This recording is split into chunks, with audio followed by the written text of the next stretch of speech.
House prosecutors ang ayon na palpak bilang DepEd Chief si Vice President Sara Duterte. Ang alegasyon na amoy alak si Pangulong Marcos pinagdudahan. Brigada Haji Caaminio, ibrigada mo! Brigada!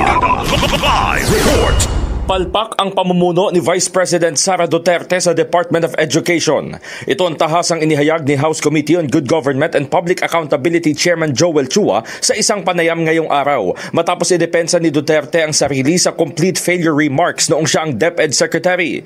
Ayon kay Chua, hindi nagsisinungaling ang mga datos na mayroong pagkukulang ang Vice Presidente sa mga issue na naungkat sa pagdinig ng kanyang komite noong 19th Congress.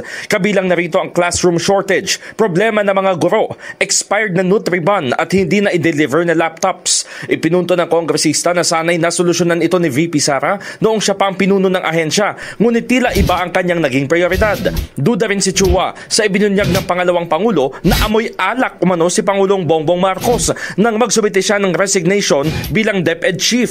Binanata na umano siya ni Duterte noong panahon ng kampanya kung saan ang paratang sa entablado ay minura niya ang Vice Presidente. Madalian niyang magsalita na amoy alak ang Pangulo, ngunit mas maganda na patunayan ito. In the heart of changing lives, ako si Brigada Haji Caaminio ng 105.1 Brigada News FM Manila, The Music and News Authority. Ang bahaging ito ay hatid sa atin ng Maxan Mangosteen Santone Coffee. Max Healthy, Max Sarap.